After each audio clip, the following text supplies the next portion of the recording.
karena keberadaan kami di tempat ini. Kami boleh ada, kami boleh datang, kami boleh menyanyikan lagu pujian I Believe, aku percaya. Dan biarlah kami bukan hanya percaya di dalam mulut kami bukan hanya percaya di dalam pujian kami, tetapi kami juga percaya di dalam hati kami.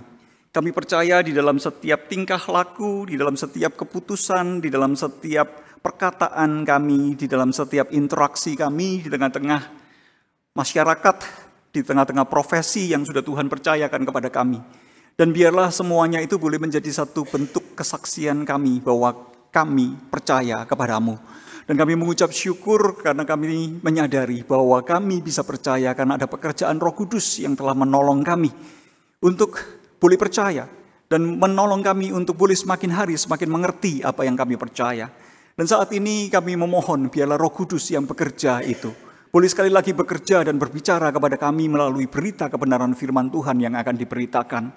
Kami mempercayakan semuanya dalam tangan-Mu. Biarlah Roh Kudus-Mu sendiri yang berbicara dan bekerja ketika pemberitaan firman Tuhan ini disampaikan. Inilah doa kami yang kami panjatkan dengan iman di dalam nama Tuhan Yesus Kristus. Amin. Silakan duduk Bapak Ibu Saudara-saudari sekalian. Selamat pagi semuanya. Pada hari ini kita akan melanjutkan pembahasan kita tentang eksposisi Injil Lukas. Dan saat ini kita sampai kepada Lukas 12 ayat 8 hingga ayat yang ke-12. Dan tema yang akan kita bahas pada hari ini adalah Roh Kudus dan pengakuan iman kita. Terkait dengan hal ini, saya mengajak kita membaca satu bagian dari kitab suci. Dari Lukas 12 ayat 8 hingga ayat 12 yang saya akan bacakan bagi Bapak Ibu Saudara sekalian. Aku berkata kepadamu, setiap orang yang mengakui aku di depan manusia, Anak Manusia juga akan mengakui dia di depan malaikat-malaikat Allah. Namun orang yang menyangkal aku di depan manusia, akan disangkal di depan malaikat-malaikat Allah. Setiap orang yang mengatakan sesuatu melawan Anak Manusia, ia akan diampuni. Namun siapa saja yang menghujat Roh Kudus, ia tidak akan diampuni. Apabila orang menghadapkan kamu kepada majelis di rumah-rumah ibadat atau kepada pemerintah dan penguasa, janganlah khawatir bagaimana kamu harus membela diri dan apa yang harus kamu katakan.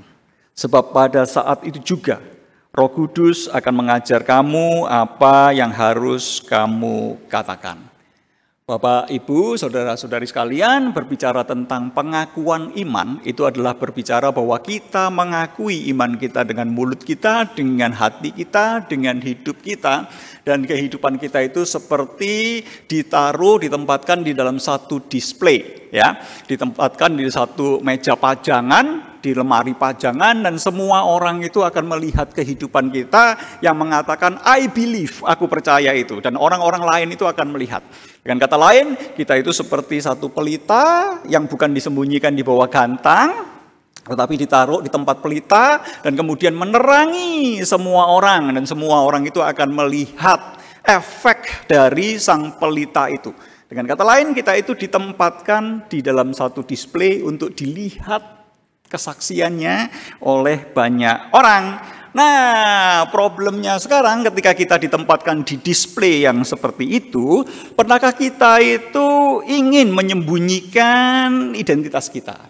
Kadang-kadang kita itu ingin menyembunyikan identitas kita dengan berbagai motif. Misalnya gitu ya, di era digital sekarang ini kita bisa menghidupi kehidupan yang real, tetapi kita juga punya pilihan untuk menghidupi kehidupan yang virtual. Nah, di tengah-tengah dunia virtual kadang-kadang kita menyembunyikan diri kita yang real, kita menggunakan avatar, yang laki bisa jadi perempuan, perempuan jadi laki, yang apapun kita bisa memilih karakter-karakter di situ untuk mewakili diri kita yang sesungguhnya. Dan ketika kita masuk ke dunia virtual, kadang-kadang kita juga menggunakan akun palsu. Siapa di sini yang punya email palsu, Facebook palsu, atau akun-akun lain yang palsu, yang untuk menyembunyikan diri kita yang sesungguhnya, sehingga ketika kita browsing, ketika kita berurusan dengan orang, kita itu tidak teridentifikasi sebetulnya diri kita yang sesungguhnya itu siapa, gitu ya. Jadi terkadang kita itu ingin menyembunyikan identitas kita. Dan berbicara tentang menyembunyikan identitas, kita juga kadang-kadang diperhadapkan dengan satu identitas kita yang paling utama, yaitu sebagai murid Kristus, sebagai orang Kristen. Terkadang di tengah-tengah kehidupan sosial gitu ya, di tengah-tengah tekanan peer group kita yang tidak selalu semuanya itu selalu ada di gereja. Kita kan keluar dari gereja, berurusan dengan orang-orang di luar gereja, dan peer group kita itu mungkin memberikan satu efek psikologis yang memberikan tekanan. Saya bertumbuh di persekutuan mahasiswa, dan persekutuan mahasiswa di mana saya bergabung itu adalah persekutuan mahasiswa yang ada di universitas yang bercampur dari semua suku bangsa yang ada di Indonesia ini ada di situ. Dari berbagai lapisan masyarakat itu ada di situ. Dari berbagai agama, dari berbagai budaya itu ada di situ. Dan kami bertumbuh dalam persekutuan mahasiswa yang seperti itu. Dan di tengah-tengah persekutuan mahasiswa yang seperti itu, saya pernah mendengar kisah dari teman-teman saya yang kadang-kadang di tengah peer group-nya yang bukan orang Kristen, mereka itu malu untuk menunjukkan identitasnya sebagai orang Kristen. Ya. Jadi misalnya pada waktu mereka mulai kumpul, mereka mulai main, mereka mulai makan nih. Pada waktu makan, orang Kristen punya satu kebiasaan. Apa itu? Melipat tangan, tutup mata, berdoa begitu. Dan waktu dia melipat tangan, tutup mata, berdoa, itu kadang-kadang teman-temannya itu mulai mentertawakan dia, mulai dibuat banyolan dan sebagainya. Sehingga suatu saat dia waktu mau makan siang gitu ya, tiba-tiba dia itu merasa malu untuk melipat tangan, menutup mata, dan berdoa sebelum makan. Karena sebentar lagi grrrr gitu deh ya gitu. Jadi caranya dia adalah dia pura-pura menjatuhkan sendok, dan kemudian dia mengambil sendok itu perlahan-lahan, dan sambil mengambil sendok itu dia berdoa, Bapak Ibu Saudara sekalian. Ya, kita bisa melihat kadang-kadang kita itu mengalami satu pergumulan yang seperti ini. Mengapa? Karena kita itu takut ketahuan sebagai orang Kristen. Dan kita itu terkadang merasa kita lebih baik itu menyembunyikan iman kita, menyembunyikan posisi kita. Bukankah kadang-kadang kita bisa mengalami yang seperti itu? Ya, itu merupakan satu pergumulan yang real dalam kehidupan kita. Jadi ketika kita membaca Alkitab dan kita membaca kisah bahwa ada murid Tuhan Yesus yang pernah menyangkal Yesus. Siapa itu? Ayo, pernah baca Alkitab gak? Pernah ikut sekolah minggu kan ya? Siapa murid Tuhan Yesus yang pernah menyangkal Tuhan Yesus? Petrus ya. Kita bisa lihat ada Petrus yang pernah menyangkal Tuhan Yesus. Dan kita mungkin berpikir hanya Petrus yang bisa seperti itu, kita nggak bisa seperti itu. Betul nggak? Betul. Hanya Petrus yang bisa menyangkal Yesus. Aku lebih kuat dari Petrus. Aku sih nggak secengeng si Petrus itu. Aku tidak sepenakut Petrus itu.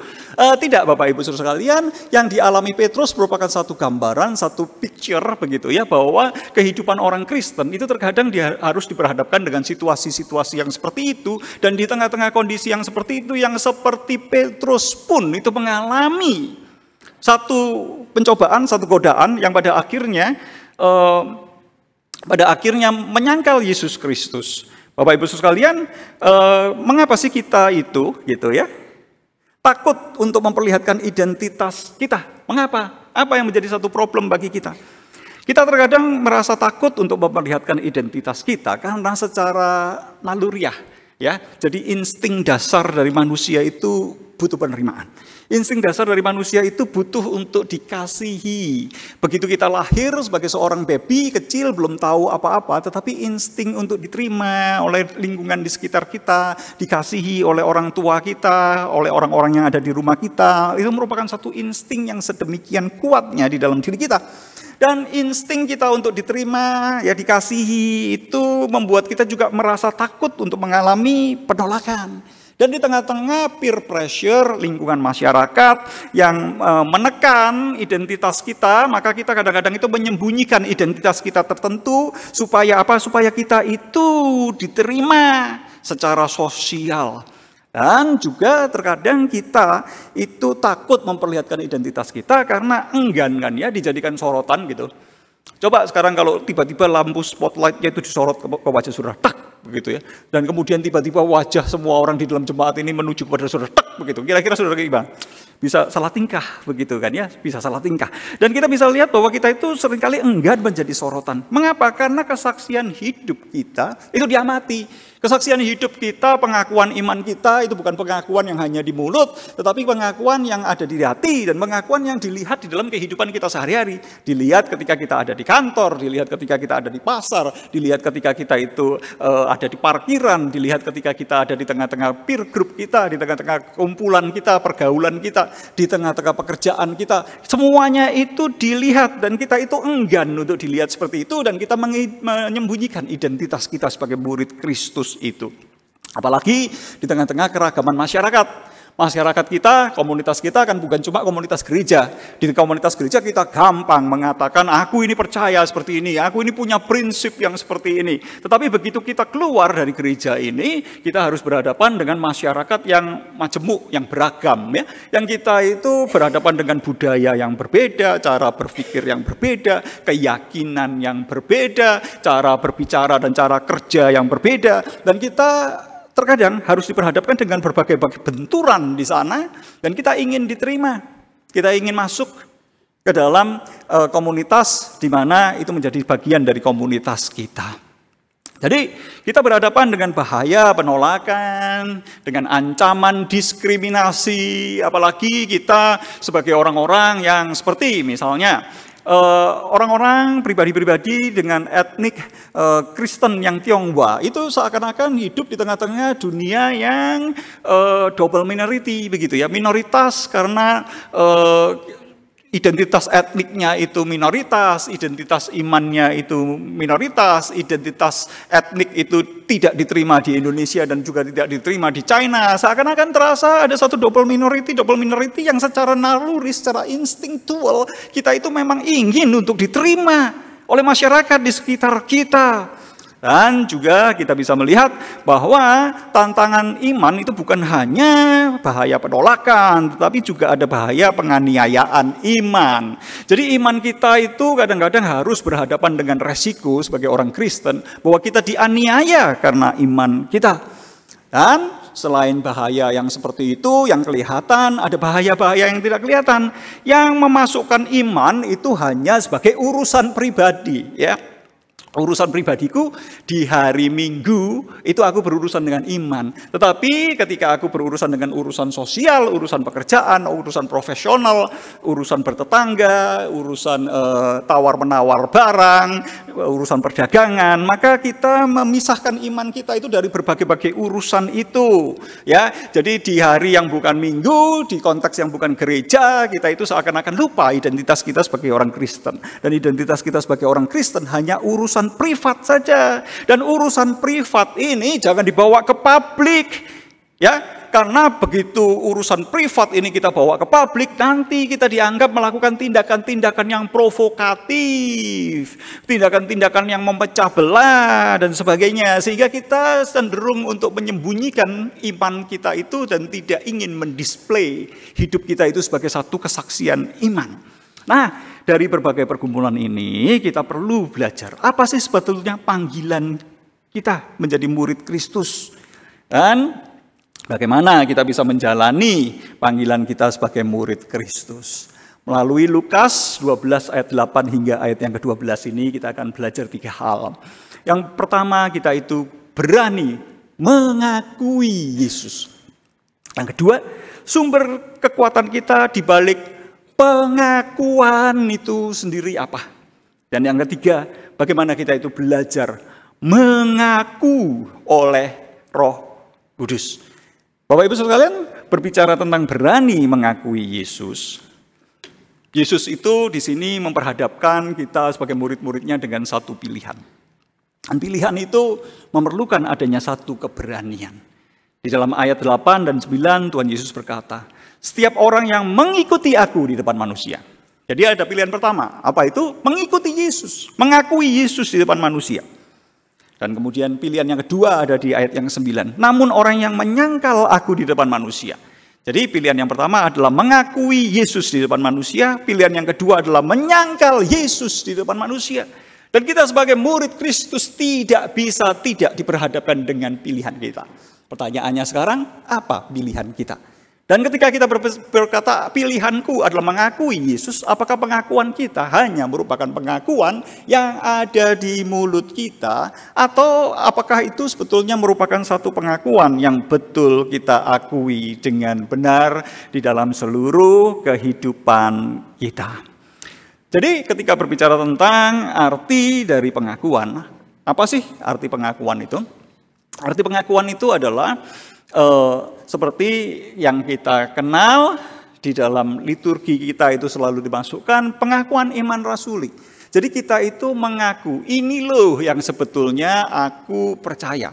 Dan pada waktu kita mengikrarkan pengakuan iman rasuli, mengapa itu dimasukkan ke dalam satu desain liturgi?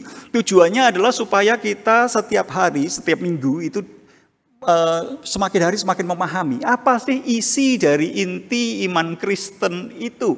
Dan ketika kita mengucapkannya, bukan hanya menjadi sesuatu yang loncer di mulut kita, tetapi pada waktu kita mengucapkannya, kita juga percaya di dalam hati. Dan pengakuan iman, seperti pengakuan iman rasuli, adalah pengakuan iman yang sangat tua. Bahkan sebelum kanonisasi Alkitab PL dan PB itu lengkap, seperti yang kita miliki sekarang, begitu ya, sebelum Alkitab itu terdistribusikan kepada orang percaya, pengakuan iman yang seperti ini sudah beredar di dalam gereja yang mula-mula. Dan ini yang dikatakan oleh Paulus tentang pengakuan itu. Bagaimana sih pengakuan ini lahir? Pengakuan ini lahir karena satu keyakinan seperti yang ada di dalam Roma 10 ayat 9 sampai 10 ini. Sebab jika kamu mengaku dengan mulutmu bahwa Yesus adalah Tuhan dan percaya dalam hatimu bahwa Allah telah membangkitkan Dia dari antara orang mati, maka kamu akan diselamatkan. Perhatikan di sini, sebab jika kamu mengaku dengan mulutmu dan percaya dalam hatimu. Jadi ini yang disebut pengakuan, bukan cuma di mulut, tetapi di hati. Dan itu akan terekspresi di dalam kehidupan kita, di dalam tingkah laku kita, di dalam keputusan-keputusan kita, di dalam bisnis kita. Semuanya itu merupakan satu bentuk pengakuan kita. Ayat yang ke-10, karena dengan hati orang percaya dan dibenarkan. Dengan hati orang percaya dan dibenarkan. Dan dengan mulut orang itu mengaku dan diselamatkan. Jadi antara mulut dan hati itu nyambung atau tidak nyambung? Nyambung. Dan itu berarti nanti nyambung juga di dalam seluruh kehidupan kita. Itu yang dimaksud dengan mengakui Yesus di dalam hidup kita. Bukan hanya mengaku di dalam mulut kita, tetapi orang tidak melihat perbuatan kita. Jadi berbicara tentang mengakui Kristus di depan manusia, ini merupakan satu panggilan bagi kita. Panggilan untuk apa? Mengenal identitas kita yang terdalam. Siapa sih sebenarnya diri kita itu?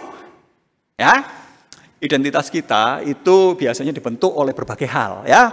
Dibentuk oleh etnik kita, dibentuk oleh prestasi kita, dibentuk oleh identitas keluarga kita. Kita ini dari keluarga apa, marga kita itu apa, suku kita itu apa, lingkungan sosial kita itu seperti apa, prestasi kita itu seperti apa, karir kita itu seperti apa. Itu merupakan bentuk-bentuk di mana kita mengidentifikasi diri kita. Oh, identitasku adalah ini, itu.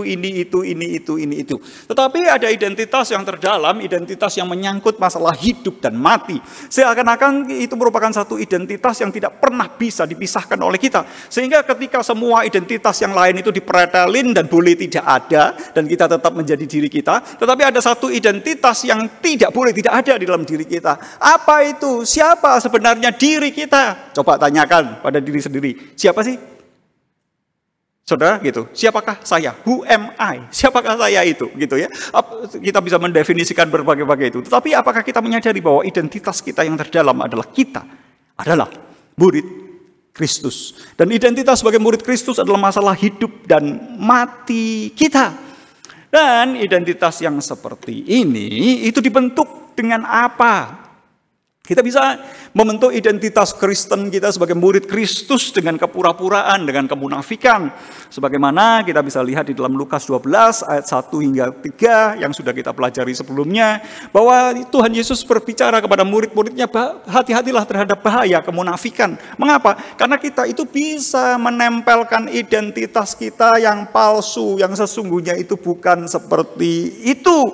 Tetapi identitas yang pura-pura saja kita sebagai orang orang Kristen. Tetapi kadang-kadang kita tidak sadar bahwa kita pura-pura sebagai orang Kristen. Kita merasa bahwa diri kita adalah orang Kristen yang sesungguhnya.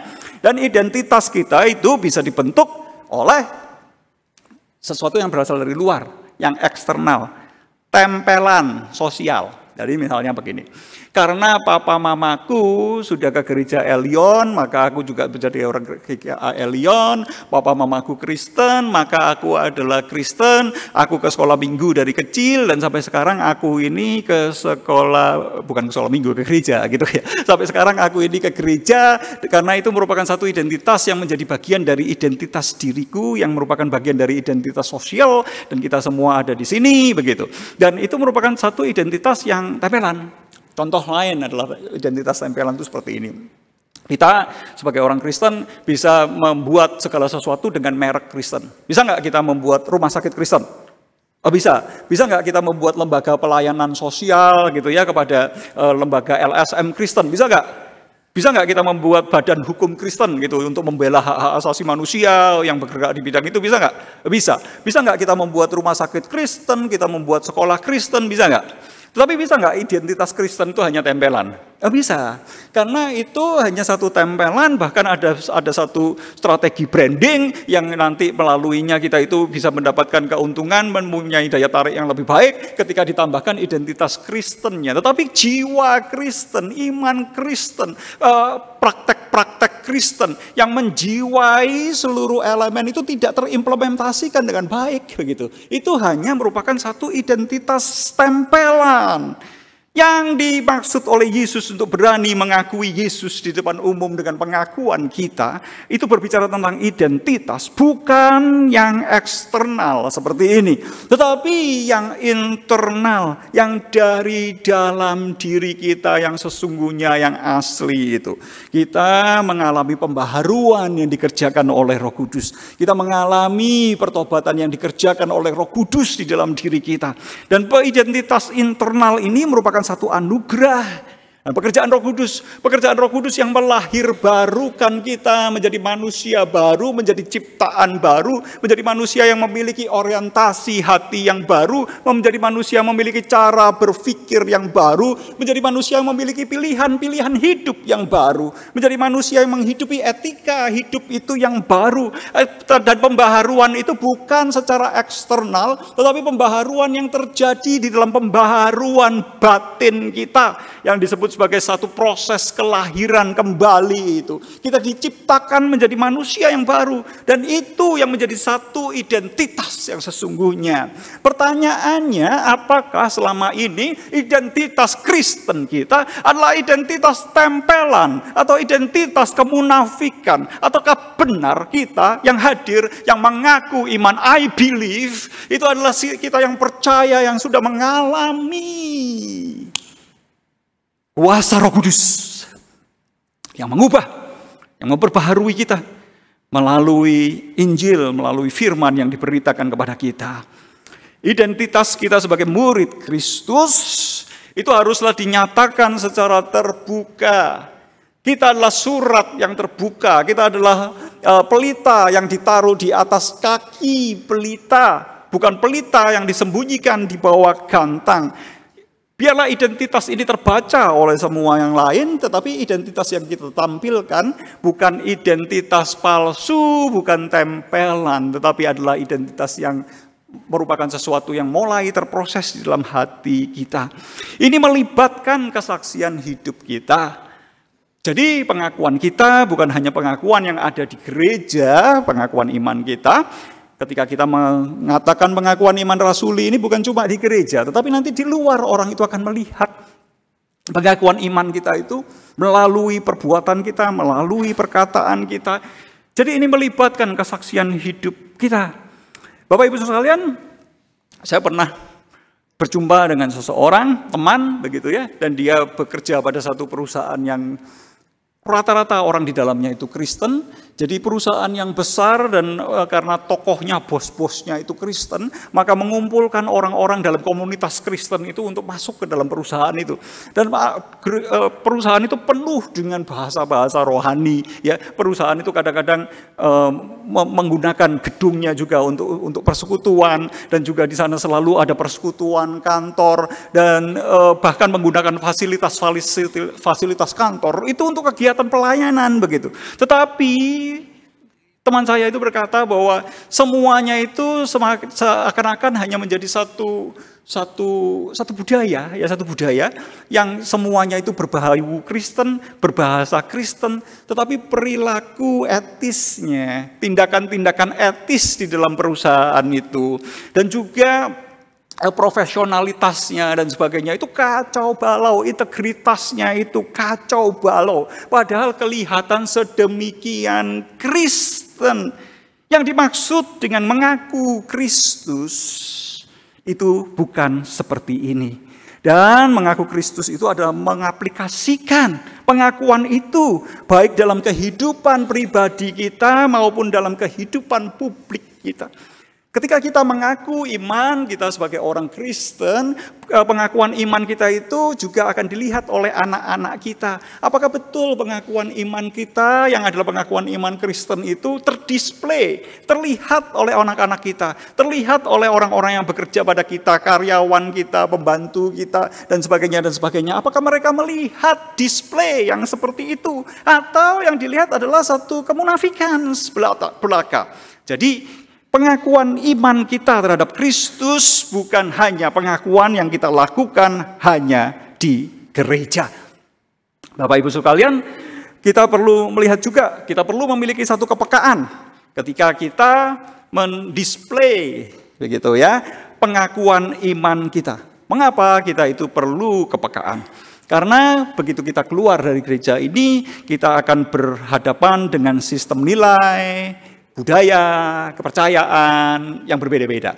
Kita perlu menjaga kesaksian kita tetap menjadi satu kesaksian yang baik dan bukan menjadi satu kesaksian yang justru pada akhirnya itu menghancurkan kesaksian iman Kristen kita dan kita justru menjadi batu sandungan. Karenanya ketika kita berinteraksi dengan orang-orang yang berbeda, dengan kepercayaan yang berbeda, dengan budaya yang berbeda, kita perlu belajar mengembangkan interaksi yang positif. Perjumpaan-perjumpaan kita dengan mereka merupakan satu perjumpaan yang positif, perjumpaan yang disertai dengan kerendah hatian, perjumpaan yang disertai dengan rasa hormat kepada mereka yang berbeda, dan kita memperlihatkan semuanya itu dengan baik. Dan kita perlu berhati-hati terkadang, begitu ya, bahwa kita tidak bisa membedakan antara iman Kristen, inti iman Kristen dengan budaya, begitu. Apakah iman Kristen merupakan satu iman yang anti semua kebudayaan dan kita tabrak semua kebudayaan dan kita berkata dengan saya menabrak semua kebudayaan itu maka saya sedang mendisplay kebenaran iman Kristen begitu. Sebagai contoh seperti ini Bapak Ibu sekalian. Di dalam tradisi Tionghoa, di dalam ketika seseorang itu meninggal, maka kita juga melakukan satu tradisi kremasi, begitu ya. Tetapi kalau kita lihat di dalam Alkitab, baik Perjanjian Lama, Perjanjian Baru, itu tidak ada konsep kremasi yang seperti itu, begitu ya. Dan kemudian kita berkata bahwa kita sebagai orang Kristen itu tidak boleh dikremasi. Mengapa? Karena itu tidak sesuai dengan ajaran inti Alkitab ini loh. Di Alkitab itu nggak ada ya ajaran yang seperti itu, begitu. Dan kemudian kita mengatakan bahwa itu tidak boleh, begitu ya. Kemudian kita bisa lihat bahwa ketika Imlek, begitu ya. Apakah kita itu boleh mengadakan ibadah Imlek semua pakai merah-merah, pakai nuansa Imlek dan sebagainya. Kemudian simbol-simbol Imlek itu kita gunakan di dalam ibadah kita. Ada yang berkata bahwa itu bukan Kristen, itu merupakan sesuatu yang kafir, begitu ya. Kita tidak boleh melakukan hal-hal yang seperti itu karena itu tidak sesuai dengan inti ajaran iman Kristen. Dan kita berkata bahwa yang seperti itu harus ditolak karena itu, gitu. Tidak berani mengaku Kristus itu dengan sesungguhnya. Yang berani mengatakan mengaku Kristus dengan sesungguhnya adalah menolak semua bentuk-bentuk budaya yang seperti itu, gitu. Kemudian Kita bisa berkata bahwa kita jangan merayakan Natal itu pada tanggal 25 Desember. Jangan kita menggunakan Natal itu dengan Sinterklas. Jangan kita menggunakan Natal itu dengan pohon Natal. Karena semuanya itu bagian dari budaya paganisme di Eropa yang pernah terjadi dan masuk ke dalam inti iman, masuk ke dalam kebiasaan-kebiasaan orang Kristen. Lalu kita juga bisa berkata bahwa gitu kan ya, sebagai orang Kristen yang berani begitu, kita itu harusnya begitu. Ini saya kasih contoh-contoh yang saya mau kritisi ya, bukan berarti saudara nanti ikut seperti ini. Ini contoh-contoh yang kita perlu pikirkan secara kritis, bagaimana kita membawa identitas iman Kristen kita ke dalam satu display di tengah-tengah masyarakat sosial yang beragam itu. Misalnya begini, kita lihat lagi gereja kita GKA Elion itu denominasinya adalah gereja Reform, gitu ya. Saya perkenalkan sedikit. Dan gereja Reform itu punya tradisi nyanyinya sendiri, dan di dalam tradisi nyanyinya tidak menggunakan lagu himn, Bapak Ibu sekalian, tapi menggunakan Mazmur yang sudah terkumpul di dalam masa gereja Reform, dan itu yang dinyanyikan begitu. Tetapi di dalam perkembangan zaman, gereja Reform itu pada akhirnya mengadopsi lagu-lagu himn. Lagu-lagu himn itu adalah lagu-lagu yang bukan dari tradisi gereja Reform, tetapi itu lagu-lagu yang dari kelompok-kelompok Injili yang secara teologis itu ada yang berseberangan masalah predestinasi dan sebagainya itu ya. Dan tetapi kemudian lagu-lagu himn yang berkembang di gereja-gereja Injili itu mulai diadopsi oleh gereja Reform. Ya. Nah, tetapi sekarang zaman sudah berubah dan kemudian gereja Reform juga ada yang mengadopsi lagu-lagu kontemporer. Nah, sekarang pertanyaannya, jikalau kita itu setia kepada identitas Kristen kita, maka kita tidak boleh pakai lagu himn, kita tidak boleh pakai lagu kontemporer. Nah, kita perlu berhati-hati. Apakah itu bagian dari inti iman Kristen kita, ataukah itu merupakan bagian dari budaya?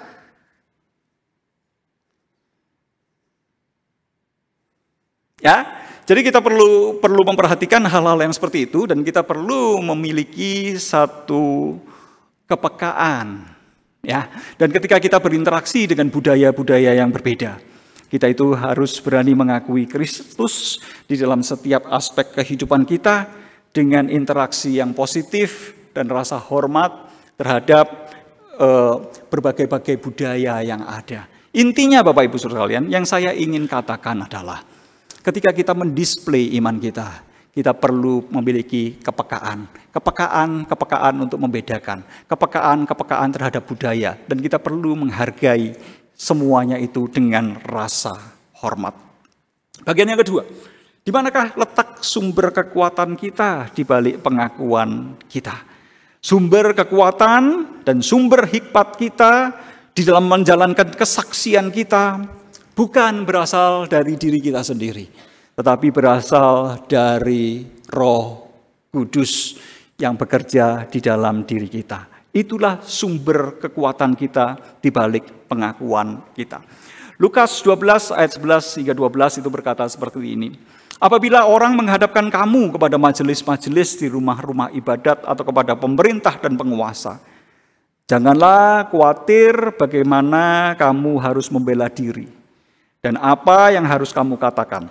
Sebab pada saat itu juga Roh Kudus akan mengajar kamu apa yang harus kamu katakan. Ketika iman kita itu diperhadapkan dengan tantangan, maka kita percaya bahwa sumber kekuatan kita bukan karena aku hebat, bukan karena aku lebih hebat daripada Petrus, bukan karena kita itu lebih teguh daripada Petrus, tetapi karena ada pekerjaan Roh Kudus yang akan bekerja memelihara iman kita, menguatkan iman kita di balik pengakuan kita. Dan kita bisa melihat lebih lanjut di bagian yang lain. Di Lukas 21 ayat 12 hingga ayat yang ke-15. Di sini sekali lagi ditekankan mengikuti Lukas 12. Di Lukas 21 diulang lagi. Ketika nanti para murid itu akan menghadapi situasi seperti ini. Ini yang Tuhan Yesus katakan. Kamu akan ditangkap dan dianiaya, kamu akan diserahkan ke rumah-rumah ibadat dan penjara-penjara, dan kamu akan dihadapkan kepada raja-raja dan penguasa-penguasa oleh karena namaku. Hal itu akan menjadi kesempatan bagimu untuk bersaksi. Dan kemudian ayat yang ke-15 itu berkata seperti ini. Aku sendiri akan memberikan kepadamu kata-kata hikmat. Jadi identitas kita itu kekuatannya di balik pengakuan kita sumbernya dari mana? Bukan dari diri kita. Dari siapa? Roh Kudus yang bekerja di dalam hati kita. Itulah yang menjadi sumber kekuatan kita. Kita bisa melihat berbagai contohnya di dalam Alkitab. Tadi kita sudah menyebut tentang Petrus. Petrus pernah menyangkal Yesus. Tetapi Petrus yang pernah menyangkal Yesus adalah Petrus yang tetap ada di dalam genggaman kasih karunia Allah. Petrus yang tetap ada di dalam karya Roh Kudus yang terus memperbaharui kehidupannya. Dan kita lihat setelah penulis Injil Lukas, yakni si Lukas itu menulis Injil Lukas, Lukas itu menulis Kisah Para Rasul. Dan di dalam Kisah Para Rasul, Lukas itu menceritakan peristiwa Petrus dan Yohanes. Mereka itu sekarang mengalami penganiayaan, dihadapkan pada sidang dan diperiksa. Dan ketika diperiksa ditanya seperti ini, dengan kuasa manakah atau dalam nama siapakah kamu bertindak demikian itu? Maka jawab Petrus penuh dengan Roh Kudus. Kita lihat sekarang, ya, Petrus yang pernah menyangkal Yesus di dalam peristiwa ini adalah Petrus yang kemudian penuh dengan Roh Kudus dan kemudian mengaku Yesus itu di depan manusia dengan berani dan memberikan jawaban itu dengan tepat dan dengan berani. Kita lihat contoh selanjutnya. Contoh selanjutnya adalah kisah dari Stefanus yang ada di dalam Kisah Para Rasul 7 ayat 54 hingga 55. Ya, jadi orang-orang itu mulai mengumpulkan, orang-orang itu mulai berkumpul, termasuk di situ ada Saulus yang nanti menjadi Paulus begitu ya. Dan kemudian bersoal jawab, berdebat dengan Stefanus. Dan ternyata hikmat dari Stefanus itu tidak tertandingi. Mereka tidak sanggup untuk melawan hikmatnya. Mengapa? Karena roh yang mendorong Stefanus itu untuk berbicara. Ketika anggota-anggota mahkamah agama itu mendengar semuanya itu, gitu ya, maka tertusuklah hati mereka. Maka mereka menyambutnya dengan gertakan gigi. Tapi sekali lagi kita lihat. Tetapi Stefanus yang penuh dengan Roh Kudus menatap ke langit, lalu melihat kemuliaan Allah, dan Yesus sendiri berdiri di sebelah kanan Allah. Bapak Ibu sekalian, kita bisa melihat kisah yang lain, ya. Kisah yang lain itu ada di dalam sejarah gereja.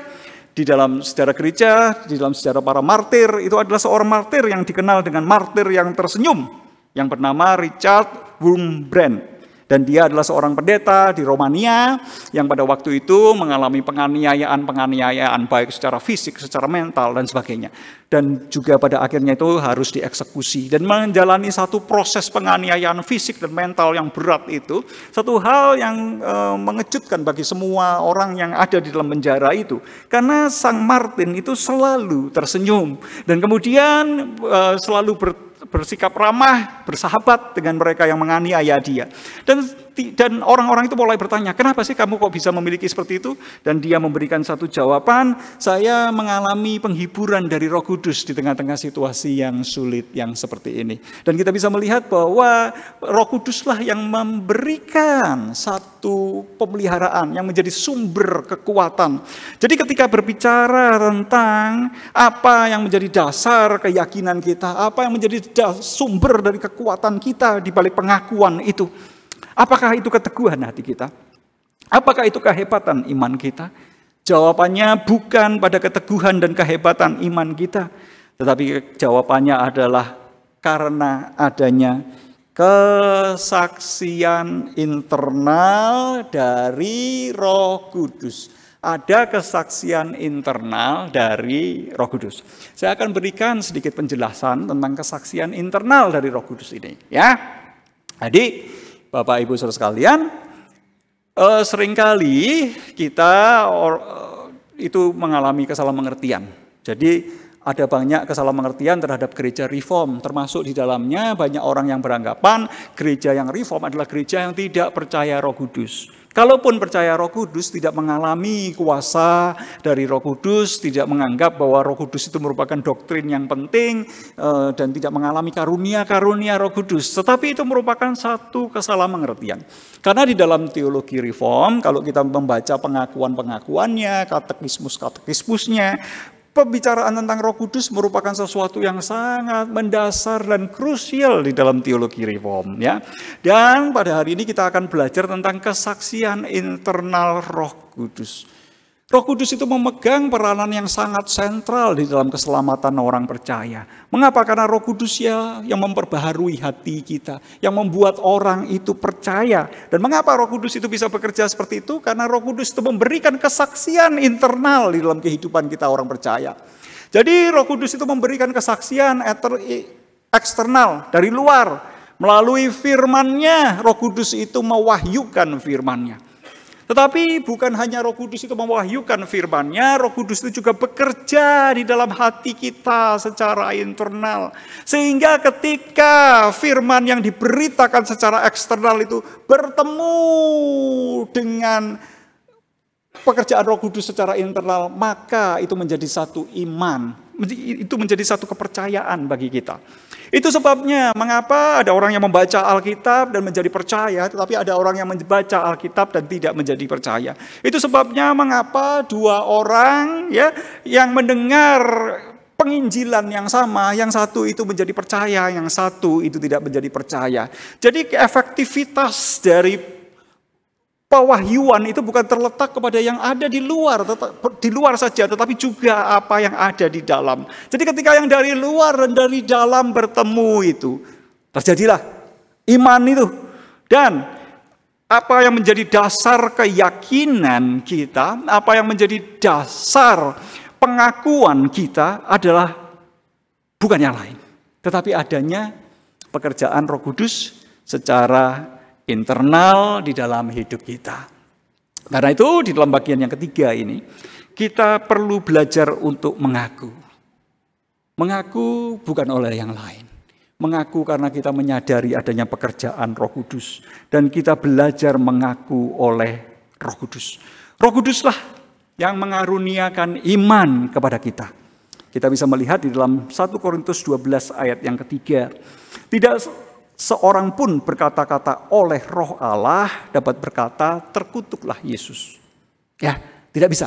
Jadi ketika seseorang itu tidak menerima Injil Yesus Kristus, itu disebabkan karena orang itu belum mengalami kuasa dari Roh Kudus. Tetapi jika Roh Kudus itu sudah melahirbarukan, mengubah hatinya, maka dia akan dibawa kepada Yesus Kristus. Tidak seorang pun berkata-kata oleh Roh Allah dapat berkata terkutuklah Yesus.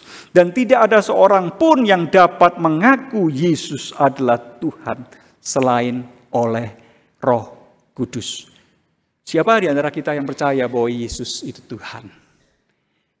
Ya, jikalau kita percaya bahwa Yesus itu Tuhan, itu adalah pekerjaan dari Roh Kudus di dalam hati kita. Dan kemudian apa sih yang dimaksud dengan dosa menghujat Roh Kudus sebagai dosa yang tidak bisa diampuni di dalam ayat yang ke-10.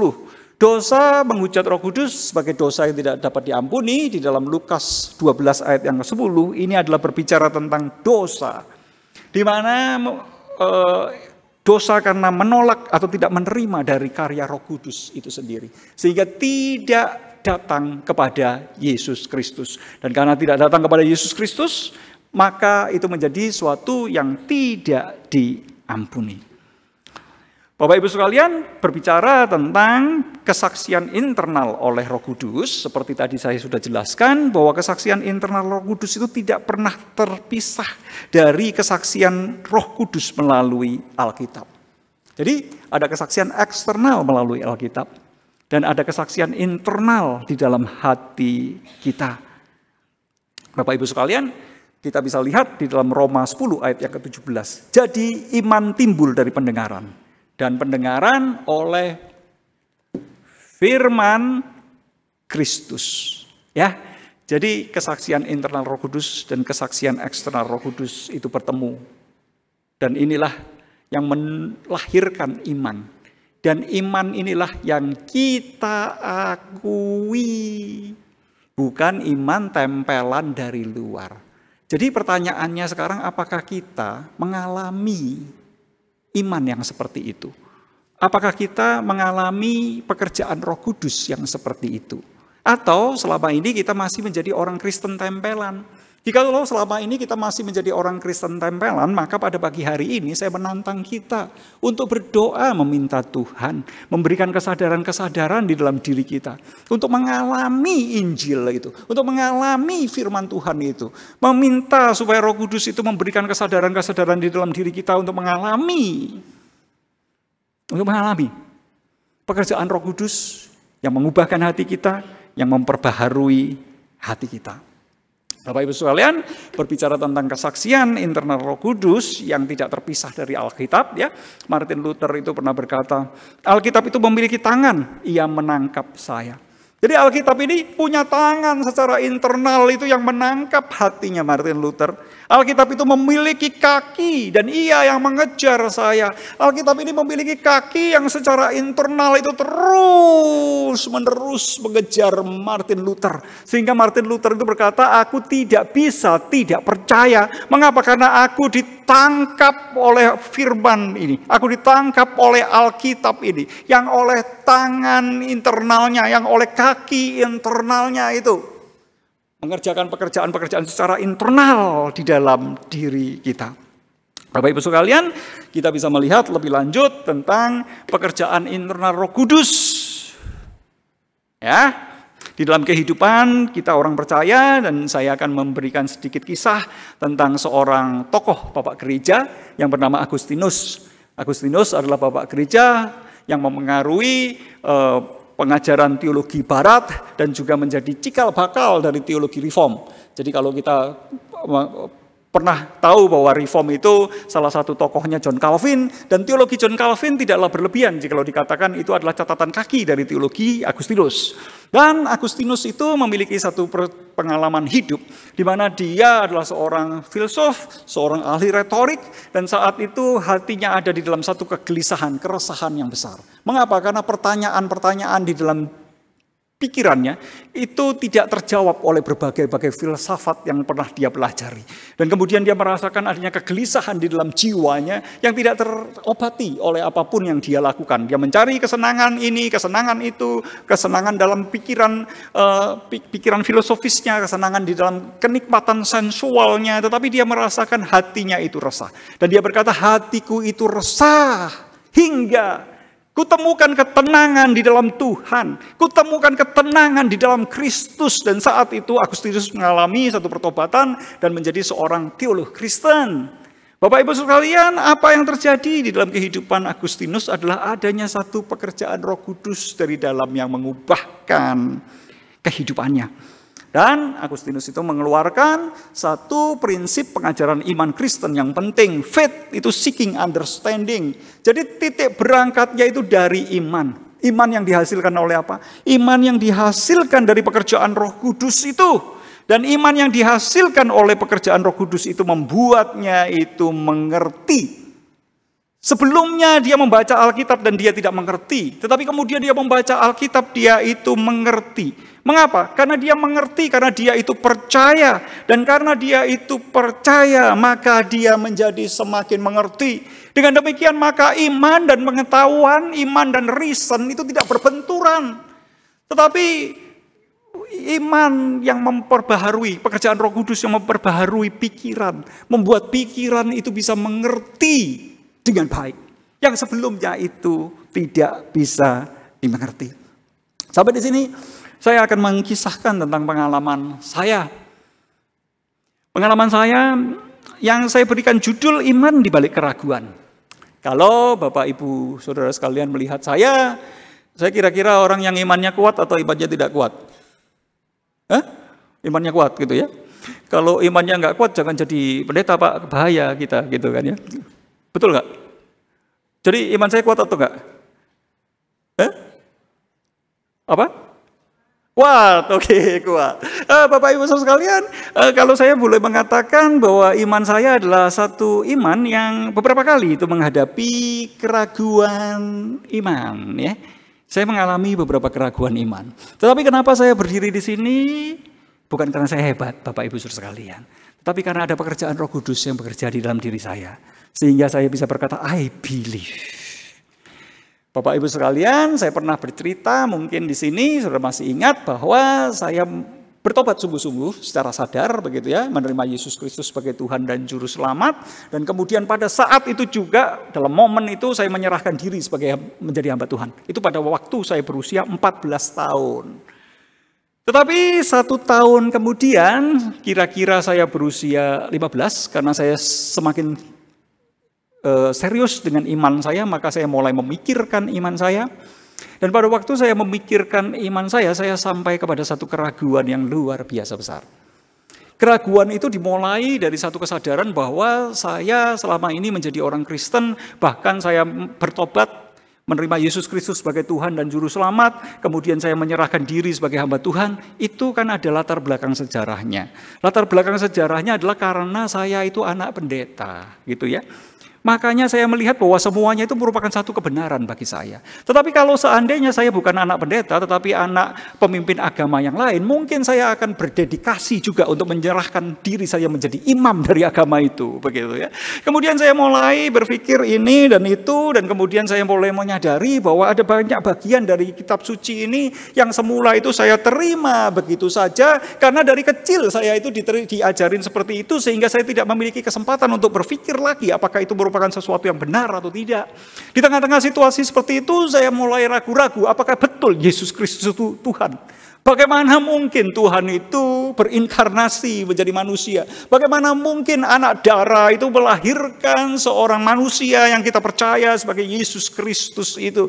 Kemudian saya mulai berpikir tentang apakah memang betul Allah itu ada, dan keraguan saya itu muncul di sana dan di sini. Kemudian saya mulai berpikir mengapa saya itu percaya bahwa Alkitab ini firman Allah. Bukankah Alkitab ini adalah perkataan-perkataan manusia? Tetapi kok bisa kita itu mengatakan firman Allah dan kita mempercayai itu sepenuhnya, dan setelah itu kita itu menggantungkan hidup mati kita kepada apa yang dikatakan oleh Alkitab ini? Bagaimana mungkin itu bisa terjadi? Banyak di antara kita orang Kristen tidak pernah ragu-ragu. Mengapa?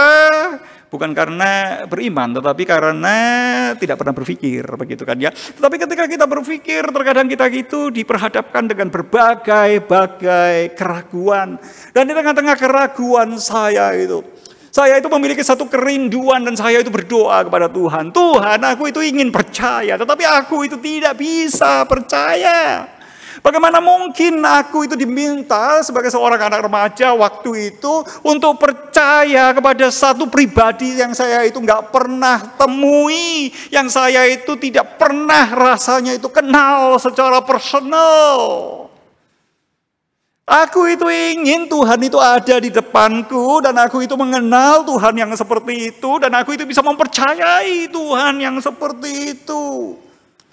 Pergumulan itu merupakan satu pergumulan yang panjang. Tetapi singkat cerita, saya sampai kepada Yohanes 14. Di dalam Yohanes 14 itu dikatakan bahwa jikalau kamu itu mengasihi aku dan mengikuti perintahku, gitu ya, dan aku dan Bapa itu akan datang kepadamu, akan bersama-sama dengan kamu, akan menyatakan dirimu.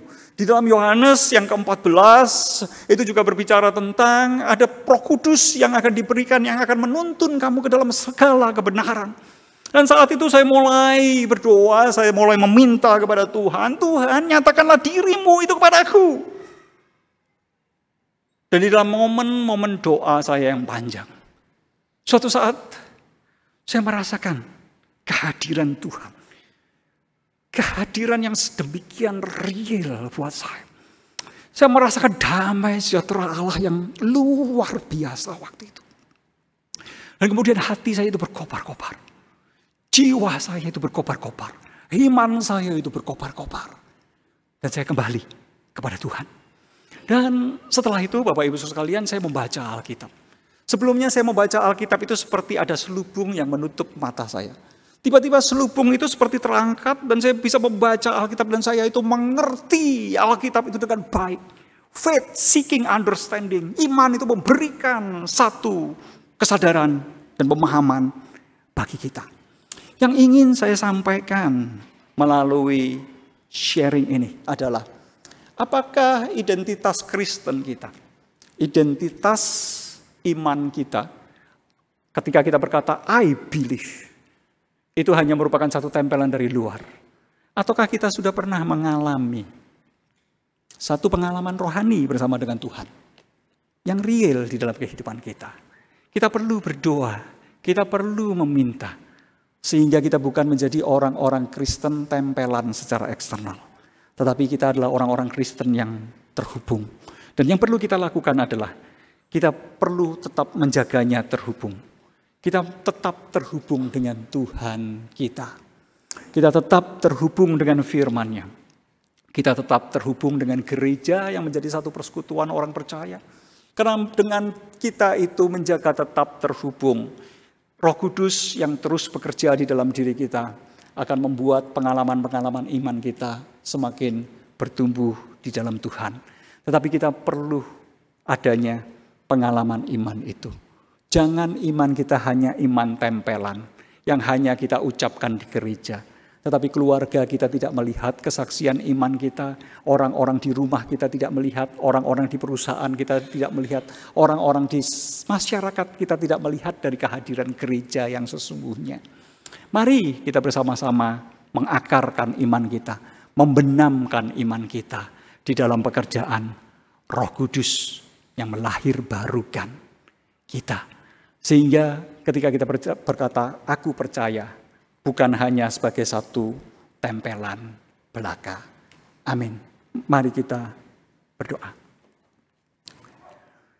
Pada pagi hari ini kami datang di hadapan-Mu dan kami memohon, biarlah Tuhan bekerja di dalam hati kami. Biarlah Tuhan menguatkan kami. Biarlah Roh Kudus boleh menyentuh kami. Pada siang hari ini kami berdoa kepada-Mu, ya Allah Tritunggal.